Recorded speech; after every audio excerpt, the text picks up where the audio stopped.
सुप्रभात, नमस्कारम, very good morning to all of you. I hope you all doing absolutely fine. 24 मई का दिन है और एक बार फिर से आपकी daily dose of current affair लेकर मैं आकाश देव आपके समक्ष हाजिर हूँ। Daily dose of current affair तो ये है ही सबसे इंपॉर्टेंट जो करंट अफेयर है वो आपके समक्ष रखी जाती है। इसके साथ साथ इंपॉर्टेंट ये है कि ये एक बायलिंगुअल इनिशिएटिव है हमारा। इंग्लिश और हिंदी दोनों में आपको करंट अफेयर मिलता है, तो स्पेशली जो मेरे हिंदी भाषी मित्र हैं उसके लिए काफी ज्यादा ये कंड्यूसिव रहता है, सीखने में आसानी रहती है। ना सिर्फ ये, आपको रेगुलर बेसिस पे इसका पीडीएफ भी प्रोवाइड किया जा रहा है। जी हाँ, you get PDF on regular basis. Telegram channel है आकाश देव जी के बूस्टर, जिसको आप यहाँ पे स्कैन करके ज्वाइन कर सकते हैं या फिर नॉर्मली आप सर्च कर सकते हैं टेलीग्राम पे और आपको वो आराम से मिल जाएगा। आई डोंट थिंक कि कोई दिक्कत आएगी। और रेगुलर बेसिस पे आपको हर रोज सुबह 7 बजे यहाँ पे daily dose of current affair मिलती है। तो 7 AM every day you get that. ना सिर्फ करंट अफेयर आपको करवाया जाता है बल्कि एग्जाम स्पेसिफिक तरीके से भी make sure that you are getting to know that. कोई भी डाउट होता है प्लीज कमेंट करके पूछ लिया करो। We are always open to answering any doubts which you have. और किसी भी तरह की कोई भी और इनिशिएटिव आप चाहते हैं तो आप कमेंट करके बता सकते हैं। I really hope that certainly helps. Regarding me, as you all know, पास कई सालों से I have been mentoring various candidates, various aspirants जो कि अलग अलग एग्जाम्स की तैयारी कर रहे हैं। सो वी मेक श्योर कि आपको सही गाइडेंस जो है वो मिले, कंटेंट एग्जाम ओरिएंटेड रहे। ये हमारी कोशिश रहती है हमेशा। Would like to start with session. सबसे पहले एक बहुत सटीक न्यूज, या मैं बोलूंगा एक पॉलिटिकली अगर हम बात करते हैं, वो तो है ही, ये इंटरनेशनल रिलेशन की एक बहुत इंपॉर्टेंट न्यूज है बेटे। नॉर्वे, आयरलैंड और स्पेन जो है ये काफी न्यूज में है, क्योंकि इन्होंने कहा है कि we will recognise the Palestinian state. हम जब बात करते हैं इसराइल की कॉन्फ्लिक्ट की, हम लोग बात करते हैं, तो उसके साथ साथ फिलिस्तीन की बेटे बात आती है। जैसे ये इसराइल है, लेकिन यहाँ पे जो गाजा है या ये जो वेस्ट बैंक है, ये क्या है? ये पैलेस्टीनियन टेरिटरीज है। मानते हो ये बात? तो उसी के कंटेक्स्ट में बात हो रही है कि बहुत सारी कंट्रीज ऐसी हैं यूरोप की जिन्होंने इसको मान्यता नहीं दी। लेकिन यहाँ पे कहा गया इनके द्वारा कि 28 मई को, मतलब अगले 4-5 दिनों में, ये लोग डिक्लेयर करेंगे पैलेस्टीन को एज स्टेट। एक फॉर्मल जो रिकॉग्निशन चाहिए, जो मान्यता चाहिए, वो प्रोवाइड करवाएंगी ये कंट्रीज। आपकी जानकारी के लिए मैं बताना चाहूंगा कि अगर मैं G20 कंट्रीज की बात करूं, तो उसमें जैसे इंडिया जैसी जो कंट्रीज हैं और भी हैं कई, उन्होंने तो मान्यता दी हुई है पैलेस्तीन को। लेकिन वहीं पे कुछ कंट्रीज ऐसी हैं जैसे ऑस्ट्रेलिया है, कनाडा है, फ्रांस है, इवन यूके हो गया, यूएस हो गया, they have not given recognition to Palestine. तो ये बहुत इंपॉर्टेंट पॉइंट है जो कि आपको पता होना चाहिए कि किन कंट्रीज ने रिकॉग्नाइज नहीं किया। तो इन कंट्रीज ने भी ऑफ कोर्स रिकॉग्नाइज नहीं किया था, लेकिन क्योंकि अब पिछले कुछ महीनों से, जैसे अक्टूबर, नवंबर, दिसंबर, जन, फेब, मार्च, अप्रैल, पिछले 6-7 महीनों से जो इजराइल का और पैलेस्टीन का कॉन्फ्लिक्ट चल रहा है, उसके बाद ये चीज हमें देखने को मिली है। That is very much important.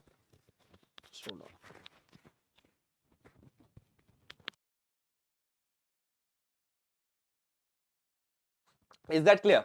तो अब आप खुद अंदाजा लगाएं कि इससे क्या हो सकता है।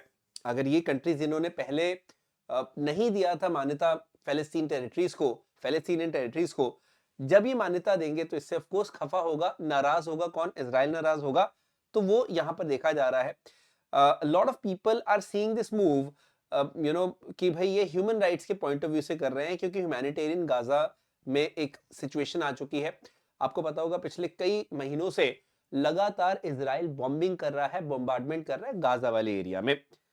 आपको याद होगा अक्टूबर के पहले हफ्ते में क्या हुआ, हमास की तरफ से एक मतलब कहीं ना कहीं हमने देखा कि इनिशिएट किया गया उस चीज को, और वो बढ़ते बढ़ते कन्फ्लिक्ट काफी ज्यादा बढ़ता गया है। तो अब इजराइल और हमास का जो कन्फ्लिक्ट है वो बहुत ज्यादा पीक पे है। पूरे विश्व को इसके बारे में पता है। तो ये आप पॉइंट ध्यान में रखेगा। तो अब उसको देखने के कई पहलू हैं। कुछ लोग उसको एज अ ह्यूमैनिटेरियन क्राइसिस देख रहे हैं, जो कि बिल्कुल है भी। इजराइल की बॉम्बिंग स्कूल्स पे हुई, हॉस्पिटल्स पे हुई, उसकी वजह से उसको एक ह्यूमैनिटेरियन एंगल भी दिया जा रहा है। तो इसलिए कंट्रीज कह रही है कि हम लोग अब पैलेस्टीन को रिकॉग्नाइज करेंगे। सो ये कौन सी कंट्रीज की बात करें? नॉर्वे, आयरलैंड, स्पेन की हम बात कर रहे हैं। यहाँ पे ये नॉर्वे है, ये आयरलैंड है, ये स्पेन है। ठीक है, ये जस्ट आपकी एक क्लैरिटी के लिए कि यूरोप की 3 कंट्रीज है। जस्ट टू हेल्प यू, ये मेडिटेरेनियन सी के पास आप देखते हैं इजराइल है, यहीं पे वेस्ट बैंक और गाजा ये पैलेस्टीनियन टेरिटरीज है, जिसकी ही रिकॉग्निशन की यहाँ पे बात हुई है। इधर आप देख सकते हैं इजराइल की इजिप्ट है, इनका यहाँ पे राफा बॉर्डर भी है गाजा का जो लगता है, उसको भी इन्होंने ब्लॉक किया था रिसेंटली। इधर जॉर्डन है।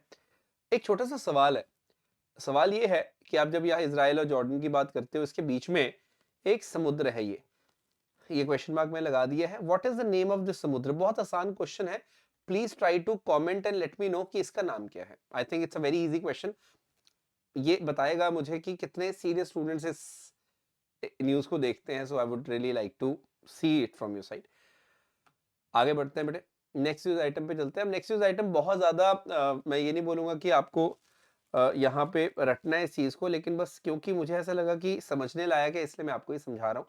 प्लीज फोकस करिएगा इस चीज को। I think now this picture is very much visible. पहले मेरी पिक्चर छुप रही थी वो पीछे। इंडियन ओरिजिन के बेटे प्रोफेसर हैं, इनका नाम है श्रीनिवास आर कुलकर्णी। ठीक है, बहुत शानदार प्रोफेसर है, इनके बारे में बात करेंगे। He has got the Shaw prize in astronomy. जो हम बात करते हैं खगोल विज्ञान की, जो हम एस्ट्रोनॉमी की बात करते हैं, स्टार्स की बात करते हैं, प्लैनेट्स की बात करते हैं, उसकी जो स्टडी करते हैं बेसिकली, उसी के साथ हम लोग इसको एसोसिएट कर रहे हैं। तो बस इतना ध्यान में रखेगा कि किसने भारत की तरफ से शॉ प्राइज एस्ट्रोनॉमी जीता है और प्राइस क्या, उसके बारे में बात करूंगा। अब खास बात क्या है, इनको इस साल का शॉ प्राइज एस्ट्रोनॉमी तो मिला, लेकिन आपको ये बात पता होनी चाहिए कि his one of the first people to study millisecond pulsars हो गया, गामा रे बर्स्ट हो गया, सुपरनोवाज हो गया, सेलेस्टियल इवेंट्स हो गया, ये सब चीजें जो हैं ये इन्होंने पढ़ी हैं। तो गामा किरण का विस्फोट तो बहुत बड़ा इवेंट होता है एक तरह से। यहाँ पे मैंने हिंदी में लिखा है, अगर आपको समझ में इंग्लिश नहीं आती तो प्लीज बेटे इसको पढ़िएगा। मेरी कोशिश यही है कि आप तक एकदम बेस्ट क्वालिटी का जो करंट अफेयर पहुंच पाए। अब श्रीनिवास आर कुलकर्णी साहब को ये प्राइज मिल गया है, लेकिन इसके बारे में भी आपको पता होना चाहिए प्राइज क्या है। तो 2002 की बात है, लगभग 20-22 साल पुरानी बात है। हांगकांग के एक बहुत अमीर व्यक्ति थे, परोपकारी व्यक्ति थे, रनरन शॉ, उन्होंने ही शॉ प्राइज को स्टार्ट किया था। वो लोग जिनकी बड़ी अचीवमेंट एस्ट्रोनॉमी में है, लाइफ साइंस में है, मेडिसिन में है, उनको इस अवार्ड के साथ सम्मानित किया जाता है। तो इनको किस कैटेगरी में मिला है Shaw prize? In the category of astronomy मिला है। किसको मिला है बेटे? Professor Shrinivas R Kulkarni. तो माइनर से पॉइंट्स है, बट प्लीज इसको ध्यान से आप समझ लीजिएगा। क्लियर है? भूलोगे तो नहीं। क्या इनकी एक्सपर्टीज है वो भी मैंने यहाँ पे बता दिया। आगे बढ़ते हैं। एक चीज बस ध्यान में रखना, कोई भी अवार्ड होता है ना, अगर जैसे अब यहाँ शॉ प्राइज है, तो आपको उस अवार्ड के बारे में भी अगर पता है तो इट इज ऑलवेज गुड। वो लॉन्ग टर्म के लिए आपको चीज फिर याद रहती है। मैं यहाँ पे बात करने वाला हूँ एक बहुत इंपॉर्टेंट प्रोजेक्ट पे। इसका नाम है प्रोजेक्ट उद्भव। इसको अच्छे से हम लोग देखेंगे। प्रोजेक्ट उद्भव की हम लोग बात कर रहे हैं। हमने देखा है कि एवोल्यूशन हुआ इंडिया के मिलिट्री सिस्टम्स का, स्ट्रेटजीज का, स्टेट क्राफ्ट का over a period of time, लंबे समय तक धीरे धीरे एवोल्यूशन हुआ। इसी के ऊपर हम लोग बात कर रहे हैं। तो हालांकि लास्ट ईयर लॉन्च हुआ था, 2023 में लॉन्च हुआ था प्रोजेक्ट उद्भव। ये किस लिए है? To revive ancient pattern military culture. मैं इसके बारे में बताना चाहूंगा। प्रोजेक्ट उद्भव की हम बात करते हैं, भारतीय सेना के द्वारा हम लोग जब बात करते हैं, राज्य कला हो गई, युद्ध कला होगी, कूटनीति होगी, भव्य राजनीति होगी, इन सब चीजों को अगर आप पुराने ग्रंथ उठाकर देखेंगे, पुरानी किताबें हैं, जैसे अर्थशास्त्र ले लो, ठीक है, चाणक्य की किताब थी, कमंडक की नीति सार किताब थी, और बहुत सारी ऐसी किताबें रही हैं। वहां से हमारे पास लर्न करने के लिए काफी कुछ है। तो कहने का मतलब ये है कि जैसे महाभारत की लड़ाई हो गई, या बाकी डायनेस्टीज के अंदर हमने देखा बड़ी बड़ी जो बैटल्स हुई हैं, वॉर्स हुई हैं, उससे सीख कर हम अपनी मिलिट्री को फ्यूचर रेडी बना सकते हैं। तो यहाँ पे क्वेश्चन किस कंटेक्स्ट में आ सकता है, आप ये सोचो। मतलब क्वेश्चन दो तरह से आ सकता है। एक क्वेश्चन आ सकता है कि प्रोजेक्ट उद्भव किस बारे में है, तो किस बारे में आपको समझ आया। दूसरा क्वेश्चन आ सकता है कि प्रोजेक्ट उद्भव किसका प्रोजेक्ट है। तो प्रोजेक्ट उद्भव जो है ये सिर्फ आर्मी का नहीं है, मैं इतना आपको बता दूं। आर्मी की, वैसे आर्मी ट्रेनिंग कमांड जो शिमला में बेस्ड है, जिसको हम आर्ट्रैक बोलते हैं, उसके साथ साथ यूनाइटेड सर्विसेज इंस्टीट्यूट है बेटे। It was established back in 1870, 1870 का ये इंस्टीट्यूट है, मतलब ब्रिटिश टाइम का ही है। चार्ल्स मैकग्रेगोर ने स्टार्ट किया था, न्यू दिल्ली में स्थित है ये इंस्टीट्यूट। तो यूनाइटेड सर्विस, मतलब यूएसआई जो है, United Service Institution of India, और इंडियन आर्मी का ये जॉइंट प्रोजेक्ट है। The goal is to combine India's extensive historical military knowledge with modern strategy methods. ये है प्रोजेक्ट उद्भव का मेन आइडिया। तो प्रोजेक्ट उद्भव का मेन आइडिया क्या है, आपको समझ आया। प्रोजेक्ट उद्भव को स्टार्ट किया गया था लास्ट ईयर, लॉन्च किया गया था लास्ट ईयर। तीसरी चीज, प्रोजेक्ट उद्भव जो है किस चीज के बारे में, तो ये तीनों चीजें आपको पता चली, किसने लॉन्च की, किस चीज के बारे में, और कब लॉन्च किया गया। वो सारा मैंने आपको बताया। अभी रिसेंटली बहुत ज्यादा न्यूज में था, जो आर्मी चीफ है उन्होंने इसके बारे में काफी बात की, तो इसलिए मुझे ऐसा लगा कि आपको पता होना चाहिए। और वैसे भी प्रोजेक्ट उद्भव, अगर आप उद्भव नाम से भी समझते हो तो आपको ये क्लियर हो जाएगा कि किस चीज के बारे में। सो ये काफी इंपॉर्टेंट है। मूविंग अहेड, अब मैं बात करने वाला हूं बेटे, यहाँ पे आपको इंडियन एयरफोर्स के चीफ दिखाई दे रहे होंगे, ठीक है, चौधरी साहब, वी आर चौधरी। और यहाँ पे इमरजेंसी मेडिकल रिस्पांस सिस्टम जो है इन्होंने इनॉग्रेट किया, उसके बारे में मैं बताना चाहता हूँ। ज्यादा डिटेल में बात नहीं करूंगा लेकिन इंपॉर्टेंट है। चीफ ऑफ एयर स्टाफ जो है इन्होंने इनॉग्रेट किया बेटे first ever emergency medical response system for Indian air force. कहाँ पे? बेंगलुरु के अंदर इसको लॉन्च किया गया है, जो कमांड हॉस्पिटल है एयरफोर्स का, वहां पे लॉन्च किया गया है रिसेंटली। अब ये इंपॉर्टेंट क्यों है? Why are we even talking about that? Important है इसलिए है क्योंकि जो मेडिकल इमरजेंसी होती है serving personnels of Indian Air Force या फिर उनकी फैमिलीज जो होती हैं, उसके लिए किया गया। तो सबसे बड़ी बात यह है कि इमरजेंसी मेडिकल रिस्पांस सिस्टम जो है विच वाज लॉन्च रिसेंटली, उसमें बेनिफिशियरीज कौन है ये आपको पता होना चाहिए। इंडियन एयरफोर्स के जो सर्विंग जो पर्सनल्स हैं और उनकी फैमिलीज हैं, they are going to be the focus people. यहाँ पे मैंने हिंदी में भी लिखा हुआ, आप देख सकते हैं। तो it is first of the kind. यहाँ पे क्या 24/7 टेलीफोनिक मेडिकल असिस्टेंस मिलेगी। पहली बात तो ये है इंडियन एयरफोर्स के ऑफिसर्स, मतलब जो पर्सनल्स हैं, ऑफिसर्स अदर रैंक के, सबको और उनकी फैमिलीज को मिलेगा। यहाँ पे रिस्पॉन्स होगा टीम के द्वारा, ठीक है, पैरामेडिकल प्रोफेशनल्स वगैरह भी होंगे। और हम लोग क्या देखेंगे, यहाँ पे एडवाइस होगी कॉलर को। We will get in touch with the Indian Air Force medical facility, जो नियरेस्ट कॉलर होगा वो उसको हेल्प करेंगे, वैल्यूएबल लाइफ्स को बचाएंगे। धीरे धीरे ये बाकी सर्विसेज के लिए भी स्टार्ट होगा, लेकिन अभी basically it is for the Indian air force, उनके पर्सनल्स, उनकी फैमिलीज जो है उसके लिए इसको स्टार्ट किया गया। बस ये आप ध्यान में रखना, we are talking about the first ever emergency medical response system of Indian Air Force, that's quite important. Next मैं बात करने वाला हूँ एक बैंक की, सिडबी बैंक। इसके बारे में हम लोग बात करेंगे। सबसे पहले एक बड़ी खास चीज है जो मैं आपको बताना चाहता हूँ। अगर आप ध्यान से यहाँ पे देख पाए इस इमेज में, तो आपको ये सिडबी तो दिखाई दे ही रहा है। If you can see that clearly. अभी मैं स्क्रीन से ऑफ चला गया हूं क्योंकि मैं आपको दिखाना चाहता हूं। सिडबी का मतलब क्या है? Small industries development bank of India. 1990 में, लगभग 34 साल पहले ये स्टैब्लिश हुआ था।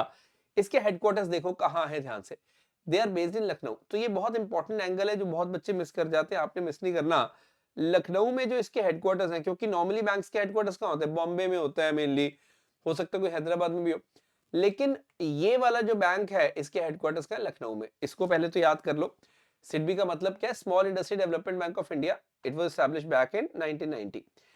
अब हम इसके बारे में बात करेंगे। सिडबी ने बेटे पार्टनर किया है एयरबस हेलीकॉप्टर कंपनी के साथ to finance helicopter purchases in India. ये जो हम वित्त पोषण की बात करते हैं कि भाई फाइनेंस की बात करते हैं, आप बाइक लेने जाते हो, गाड़ी लेने जाते हो, क्या कराते हो? फाइनेंस करवाते हो, मतलब ईएमआई स्टार्ट हो जाती है, एक तरह से लोन लेने की बात होती है। तो एयरबस को इससे फायदा क्या होगा? एयरबस को फायदा होगा, उनकी सेल बढ़ेगी। सिडबी को फायदा क्या होगा? सिडबी को फायदा होगा कि उनके लोन वितरण होंगे, लोन वो देंगे तो उससे प्रॉफिट कमाएंगे। ऑफ कोर्स पैसा आप देते हो, ब्याज मिलता है, तो ये विन विन सिचुएशन मानी जा रही है। तो सिडबी और एयरबस हेलीकॉप्टर जो है इन्होंने ज्वाइन किए हैं अपने hands of financing helicopter purchases in India. ये बूस्ट करना चाहते हैं एक्सेसिबिलिटी फॉर सिविल ऑपरेटर्स। तो ये काफी इंटरेस्टिंग है।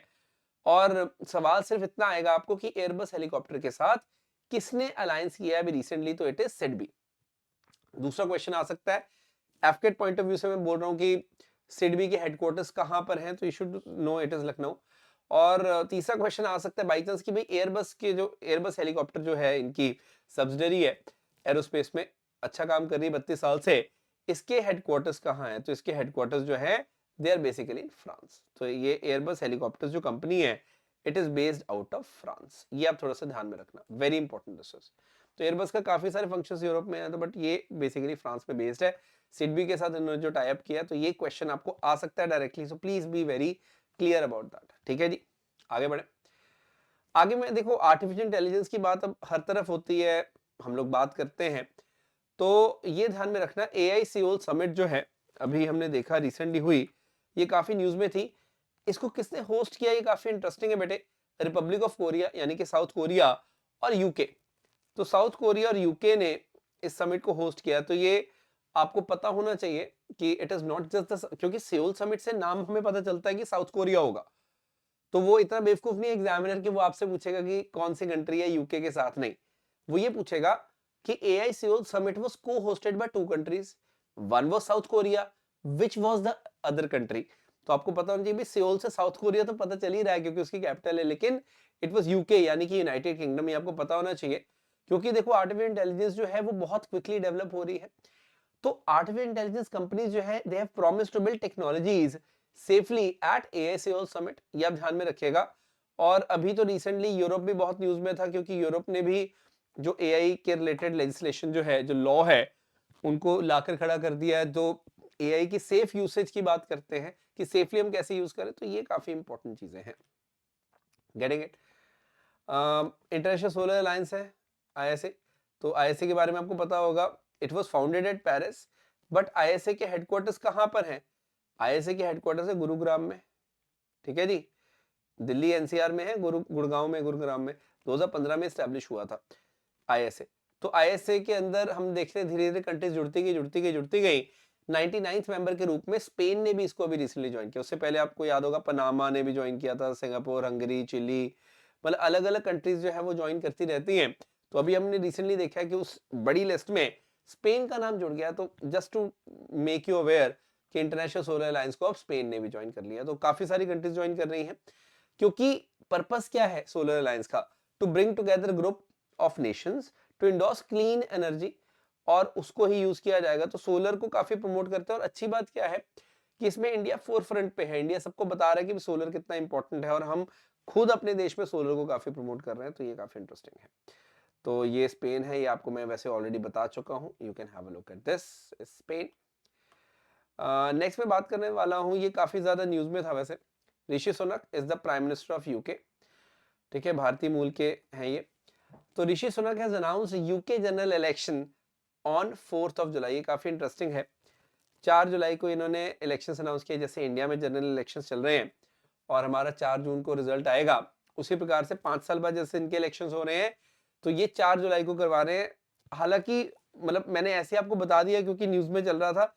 अगर आपको नहीं भी पता तो कोई दिक्कत नहीं है, nobody is going to ask you in the exam. ये कुछ चीजें मैं आपकी अवेयरनेस के लिए बताता हूँ, तो प्लीज इस चीज का ध्यान रखें। हर चीज एग्जाम ओरिएंटेड ऐसे नहीं कि भाई सिर्फ और एग्जाम ओरिएंटेड है। कुछ मुझे ऐसी चीजें लगती हैं जो शायद आपको पता होनी चाहिए, मैं वो भी बताता हूँ आपको। और बहुत क्रिस्प टू द पॉइंट और शॉर्ट रखता हूँ करंट अफेयर को हमेशा। तो ये आप ध्यान में रखिएगा। और जो क्वेश्चन मैंने पूछा था क्वेश्चन ऑफ द डे के रूप में, वो मैं लास्ट में फिर से रिपीट कर दूंगा ताकि जो बच्चों ने शायद मिस कर दिया है उनका वो दोबारा से मतलब उनको पता चल जाए कि ये क्वेश्चन जो है वो आपने आंसर करना है। क्वेश्चन क्या है ये देख लो। क्वेश्चन है कि भाई ये जो इजराइल और जॉर्डन के बीच में समुद्र है, बड़ा प्यारा सा छोटा सा, इस समुद्र का नेम क्या है ये आपको कमेंट करके बताना है। I think you can do that. एक बच्चे ने, आई थिंक दिव्यांग बत्रा ने बोला था कि सर वो क्वेश्चन ऑफ द डे दिया करो, तो मैंने question of the day start कर दिया है। तो please comment and let me know the name. देखते हैं कितने स्टूडेंट्स बताते हैं इसका नाम। एंड इस सेशन का पीडीएफ हमेशा की तरह आपको आकाश देव जी के बूस्टर जो मेरा टेलीग्राम चैनल है उस पर मिल जाएगा। या तो उसको सर्च कर लो या फिर स्कैन करके सीधे आप ज्वाइन कर सकते हैं। और किसी भी प्रकार का डाउट हो तो please do let me know, झिझकिए मत। And I really hope these sessions are helping you a lot. बहुत कोशिश ये चल रही है कि भाई बायलिंगुअल इसको जितना रख सके रखा जाए, सो दैट आपको एग्जाम ओरिएंटेड जो चीजें हैं वो मिल पाए बढ़िया तरीके से हर रोज सुबह right in the morning. So thank you so much, it was great having this session with you guys. All the very best. आपका दिन शुभ मंगलमय रहे। जय हिंद, जय भारत।